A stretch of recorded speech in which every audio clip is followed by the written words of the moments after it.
Hello and welcome back to the OSM channel. So those of you that have been with the channel for a while will know that about 2 years ago I decided to upgrade the zero clearance fireplace original to the house, which was the 90s, to a modern high efficiency zero clearance fireplace unit. The purpose for that upgrade was to try and reduce heating costs, and I can tell you that was quite successful. I reduced my heating costs by about 2/3. I went over the numbers fairly recently, but on the flip side, it does require a lot of work, right? There's a lot of firewood that needs to be fed into that fireplace. Now, in the wood stack right now, I probably have 4 to 5 cords, but it's time to really start restocking that supply. Ideally, I'd like to be 2 years ahead, but I don't have enough to get me through this coming year, and I have a feeling it's going to be a cold winter. So, without further ado, I have a couple ash trees I got to take down in the woods today, so let's go cut some of those down and split them up with the Wen 6.5 ton electric log splitter. Let's get going.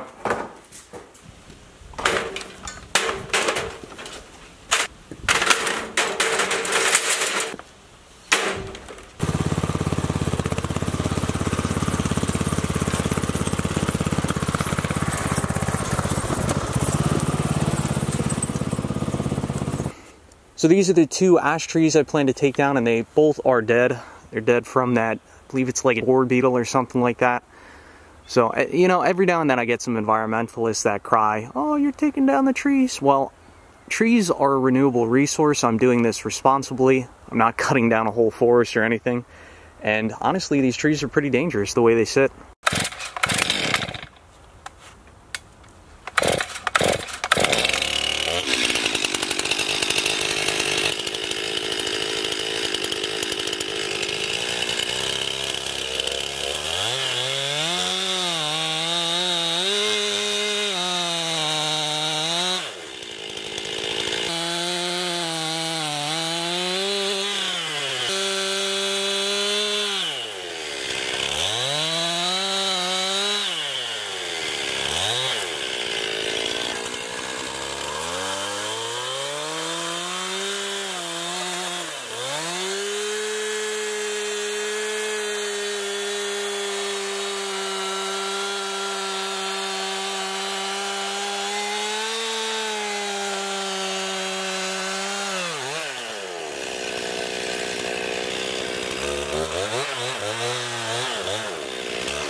Now I want to talk about how I decided to cut this tree down.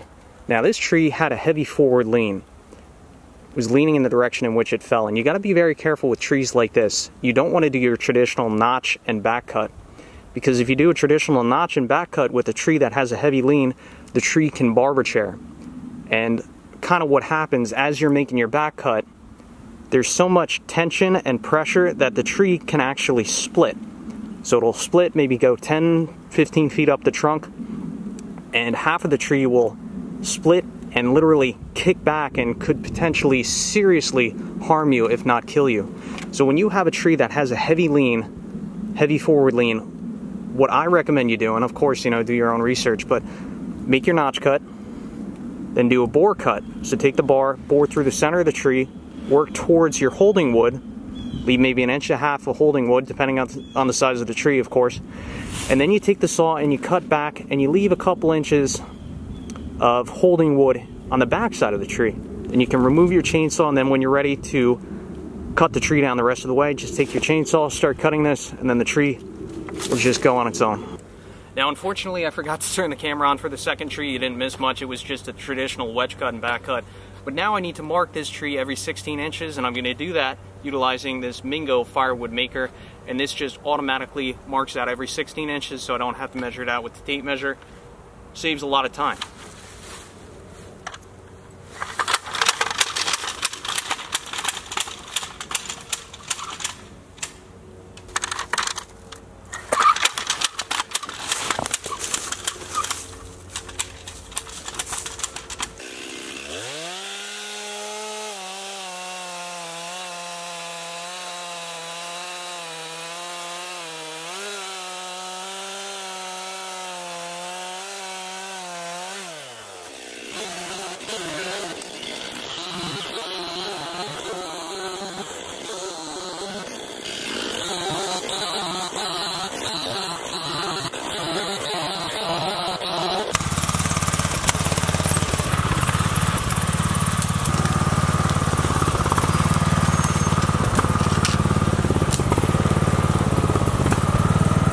Alright, now that we have these rounds cut down to size, I can take my logging jib crane trailer, have a Harbor Freight wireless electric winch attached to the boom there, wireless remote on my person, homemade tongs, so I'll just hook this on one of these rounds.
Alright, now it's time to split this, so we're going to be using the Wen 6.5 ton electric log splitter.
Camera battery's dying, so with that I'm going to conclude this video. Now the firewood I am putting in the dump trailer is going to be used for a future assembly/review video of a firewood rack made by Vevor, so something probably worth watching. Anyway, as always, thanks for watching. Catch you on the next one.